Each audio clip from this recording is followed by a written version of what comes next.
झूला झूले गौरा रानी, संग में बैठे भोला दानी। झूला झूले गौरा रानी, संग में बैठे भोला दानी। संग में बैठे भोला दानी, संग में बैठे भोला दानी। संग में बैठे भोला दानी, संग में बैठे भोला दानी। शिवगण बजा रहे हैं ताली, झूम के बरसे बदरा काली। झूला झूले गौरा रानी, संग में बैठे भोला दानी। झूला झूले गौरा रानी, संग में बैठे भोला दानी।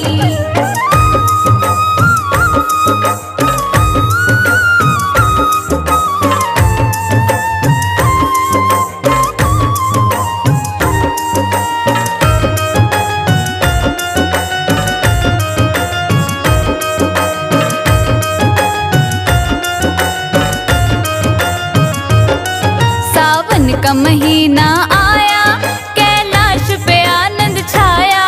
सावन का महीना आया, कैलाश पे आनंद छाया। सावन का महीना आया, कैलाश पे आनंद छाया। नाचे गणपति कार्तिक साथ, झूम के हो रही बरसात। झूला झूले गौरा रानी, संग में बैठे भोला दानी। झूला झूले गौरा रानी, संग में बैठे भोला दानी।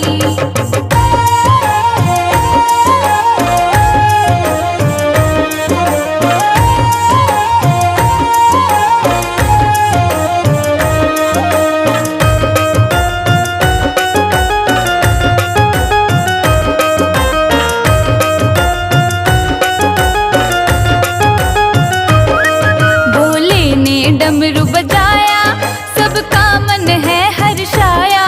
भोले ने डमरू बजाया, सबका मन है हर्षाया। भोले ने डमरू बजाया, सबका मन है हर्षाया। झूले डले अमुआ की डाल, झूम के हो रही बरसात। झूला झूले गौरा रानी, संग में बैठे भोला दानी। झूला झूले गौरा रानी, संग में बैठे भोला दानी।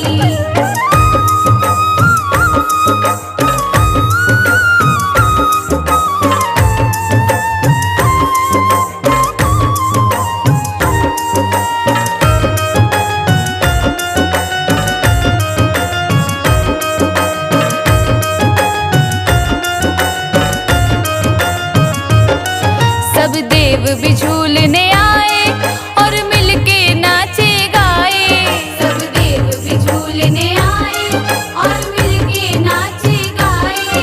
सब देव भी झूलने आए, और मिलके नाचे गाए। पूर्वा पवन चलत है साथ, झूम के हो रही बरसात। झूला झूले गौरा रानी, संग में बैठे भोला दानी। झूला झूले गौरा रानी, संग में बैठे भोला दानी। संग में बैठे भोला दानी, संग में बैठे भोला दानी। संग में बैठे भोला दानी, संग में बैठे भोला दानी। शिवगण बजा रहे हैं ताली, झूम के बरसे बदरा काली।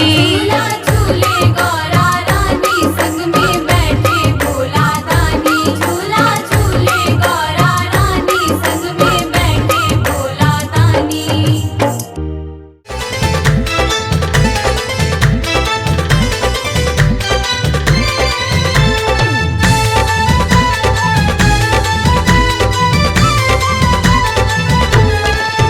सावन में झूला झूल रहे, राधे संग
चुनरिया भोलेनाथ, महीना आया सावन का। मुझे ला दो चुनरिया भोलेनाथ, महीना आया सावन का।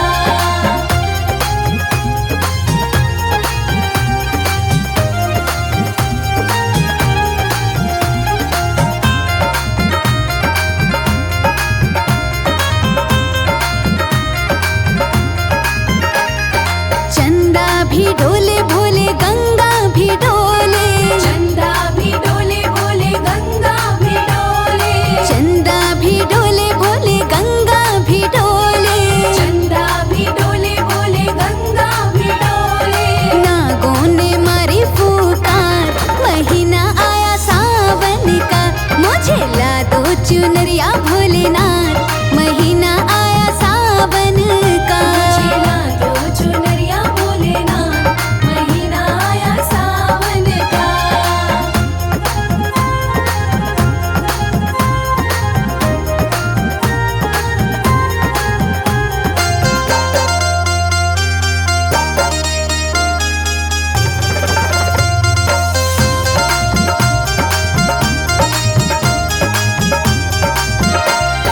दूध दही से नहावे त्रिपुरारी, नहावे त्रिपुरारी, नहावे त्रिपुरारी। इनको पूजे दुनिया सारी, दुनिया सारी, दुनिया सारी। गौरा संग नाचे भोलेनाथ, महीना आया सावन का। मुझे ला दो चुनरिया भोलेनाथ, महीना आया सावन का। मुझे ला दो चुनरिया भोलेनाथ, महीना आया सावन का।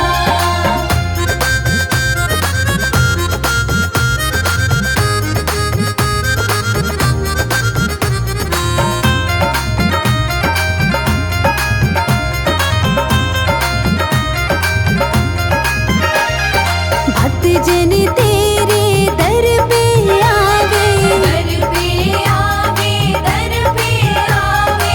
आके गौरा तुझे भजन सुनावे, भजन सुनावे, भजन सुनावे। हो गए सब निहार, महीना आया सावन का। मुझे ला दो चुनरिया भोलेनाथ, महीना आया सावन का। मुझे ला दो चुनरिया भोलेनाथ, महीना आया सावन का।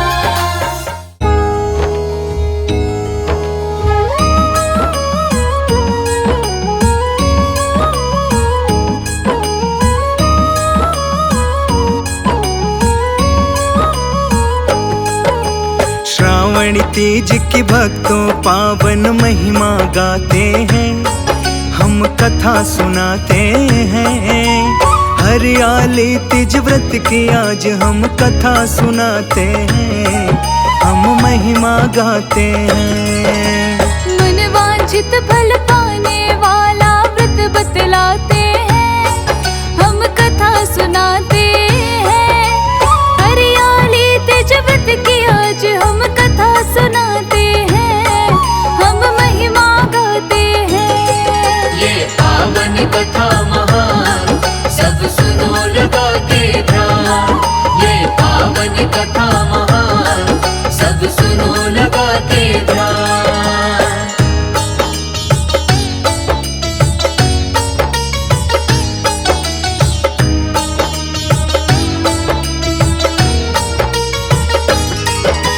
शिव गौरा के चरणों में मैं करके वंदन ध्यान। कथा सुनाओ आप सभी को पावन और महान। एक समय की बात है भक्तों, बतलाता हूँ आज। खुश होकर आए शिव जी माँ पार्वती के पास। बोले शिव है पार्वती, तुम क्यों बैठी हो उदास। ना जाने क्यों आज तुम्हारा मुखड़ा दिखे निराश। उठो है पार्वती, तुमको मैं सैर कराऊं आज। हरियाली तीज की तुमको कथा सुनाऊं आज। शिव जी गौरा को लेकर पर्वत पे जाते हैं, हम कथा सुनाते हैं। हरियाली तीज व्रत की आज हम कथा सुनाते हैं, हम महिमा गाते हैं। ये पावन कथा महान सब सुनो लगा के ध्यान। ये पावन कथा महान सब सुनो लगा के ध्यान।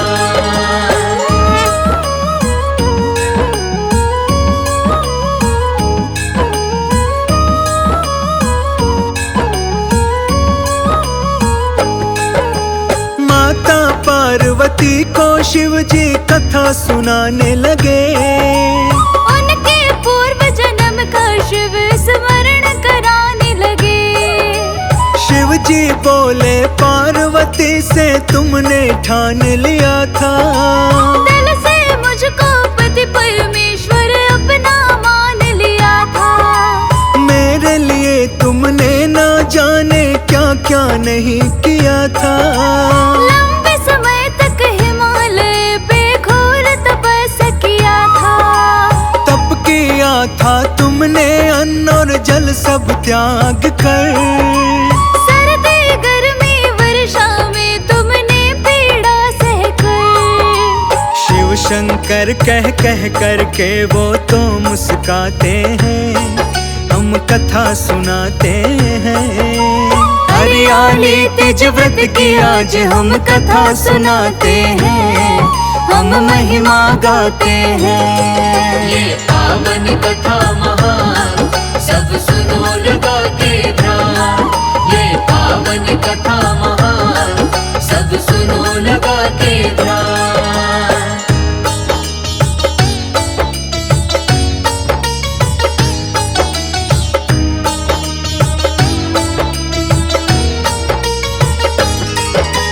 घोर तपस्या देख तुम्हारे पिताजी दुखी हुए, कैसे हालत कर ली तुमने, क्रोध में बड़े वो थे। नारद जी पधारे पार्वती तुम्हारे घर, बोले मैं आया हूँ श्री विष्णु के कहने पर। खुश होकर कन्या से आपकी करना चाहे विवाह।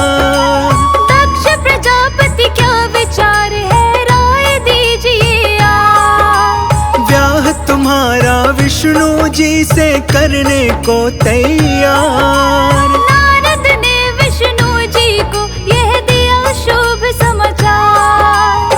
अब क्या होने वाला है आगे समझाते हैं, हम कथा सुनाते हैं।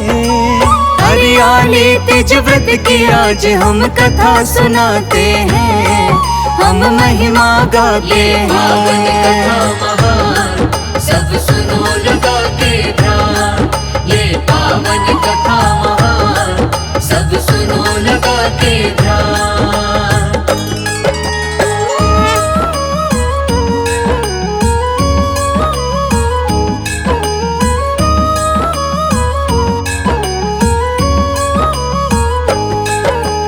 तुमको जैसे पता चला तो दुखी हुई थी तुम, मन से अपना पति देव मुझे मान चुकी थी तुम। तुमने अपने मन की बात सहेली को बतलाई, सहेली ने तुम्हें कैसे घन वन में छुपाई। वहाँ छुपा दी जहाँ तुम्हारे पिताजी जा न सके।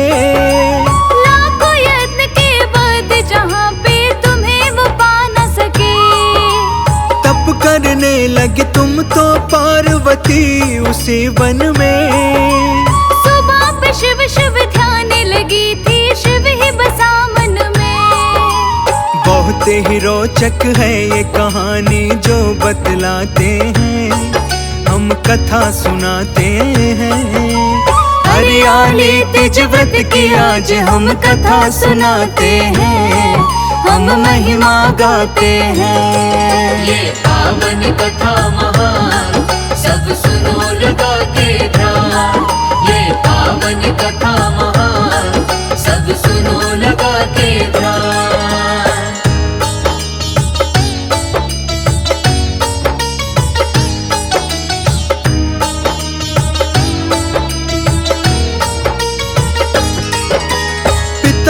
तुम्हारे लुप्त हो जाने से चिंतित हो जाते। क्या करे और कैसे करे उन्हें कुछ भी समझ ना आए। इसी बीच यदि विष्णु जी बारात ले आ देंगे। सोच रहे थे अब क्या होगा, क्या उनसे कहेंगे। धरती पताल एक कर दिया फिर भी मिली न तुम। गुफा में रेत से शिवलिंग बना के तप में लीन थी तुम। प्रसन्न होकर पार्वती में तुम पर ध्यान दिया। मनोकामना पूरी करने का फिर वचन दिया। उसी समय हम पार्वती तुम्हें अपना बनाते हैं, हम कथा सुनाते हैं। हरियाली तीज व्रत की आज हम कथा सुनाते हैं, हम महिमा गाते हैं। ये पावन कथा महान सब सुनो लगा के ध्यान। ये पावन कथा महान सब सुनो लगा के ध्यान।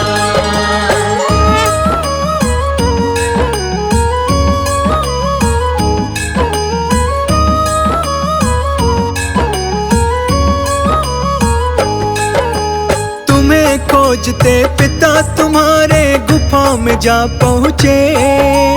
देख तुम्हारी हालत पिता तुम्हारे कांप उठे। दिल की बातें तुमने अपने पिता से बतलाया। शिव को पाने के लिए तब में काफी समय बिताया। सफल रहा अब तप मेरा शिव ने स्वीकार किया। पत्नी रूप में मुझको शिव ने वर्ण भी कर लिया। एक शर्त पर घर में चलूंगी पिताजी आपके साथ। यदि आप शिव जी के ही संग करोगे मेरा विवाह। पिता तुम्हारी बात से सब कुछ समझ तो जाते हैं, हम कथा सुनाते हैं। हरियाली तीज व्रत की आज हम कथा सुनाते हैं, हम महिमा गाते हैं। ये पावन कथा महान सब सुनो लगा के ध्यान। ये पावन कथा महान सब सुनो लगा के ध्यान।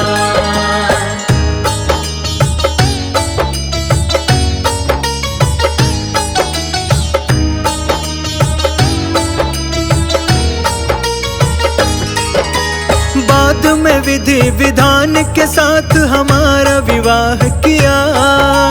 हे प्रिय पार्वती तुमने जो कठोर व्रत किया। उसी के फल स्वरूप हमारा विवाह हो पाया। मेरे लिए ना जाने कितना तुमने कष्ट उठाया। सभी स्त्री को मैं मनवांछित फल आज देता हूँ। सदा सुहागन रहोगी सब ये भी मैं कहता हूँ। इस व्रत को निष्ठा से करने वाली स्त्री को अचल सुहाग का तुम जैसा वरदान प्राप्त हो।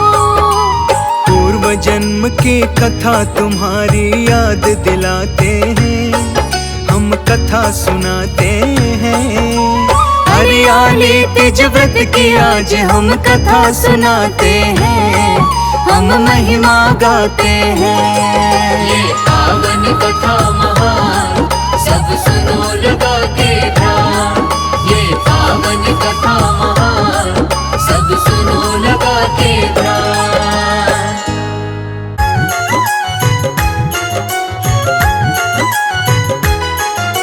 झूले तो पड़ गए कदम की डाल पे जी। झूले तो पड़ गए कदम की डाल पे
गए कदम की डाल पे जी, झूले तो पड़ गए कदम की डाल पे जी।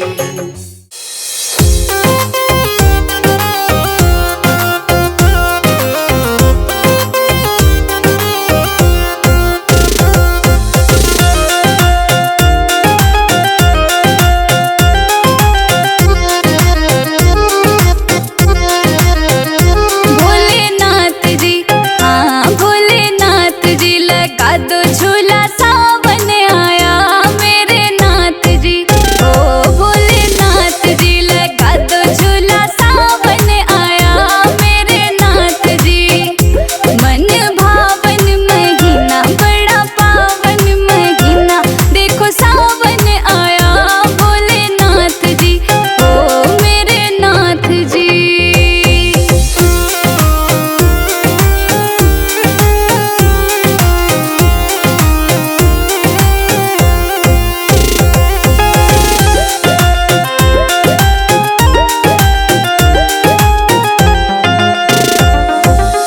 सुन लो जी बात मेरी, अखियन खोलो, भांग की मस्ती में ऐसे ना डोलो।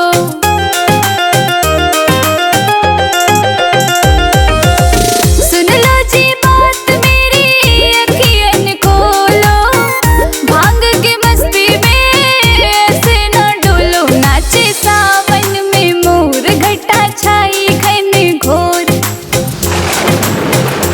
नाचे सावन में मोर, घटा छाई घन घोर। मेरे मन को लुभाए भोलेनाथ जी। हो भोलेनाथ जी, लगा दो झूला सावन आया भोलेनाथ जी। मन भावन महीना, बड़ा पावन महीना, देखो सावन आया भोलेनाथ जी।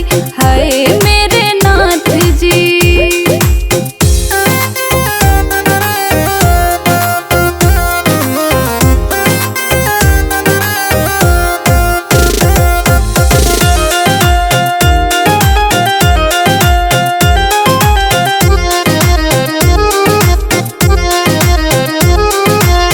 मौसम सुहाना हुआ, देखो भोलेनाथ जी। कदम की डाल झूला, झूलो मेरे साथ जी। हाँ मौसम सुहाना हुआ, देखो भोलेनाथ जी। कदम की डाल झूला, झूलो मेरे साथ। मेरी विनती सुनो ना, मेरे साथ चलो ना। अरे अब चल भी लो। मेरी विनती सुनो ना, मेरे साथ चलो ना। क्यों करते हो देर भोलेनाथ जी। हो शंभुनाथ जी, लगा दो झूला सावन आया मेरे नाथ जी। मन भावन महीना, बड़ा पावन महीना, देखो सावन आया भोलेनाथ जी। हाय मेरे नाथ जी।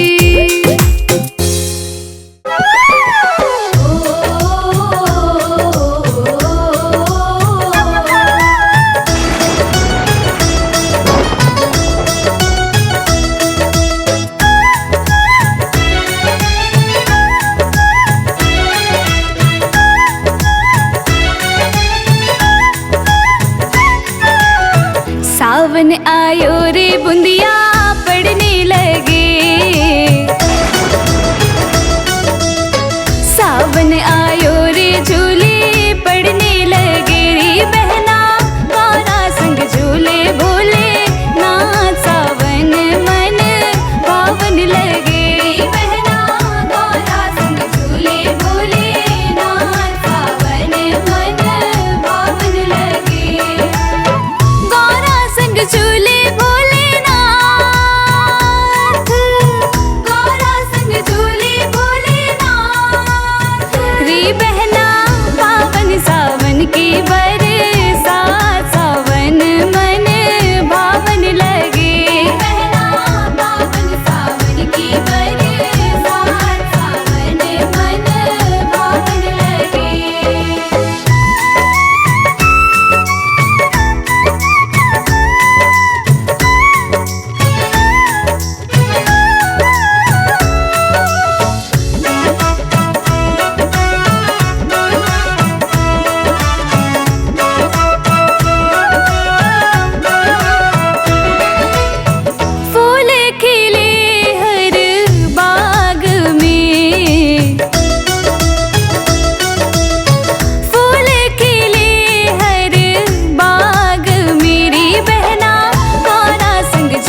ली बहना पावन सावन के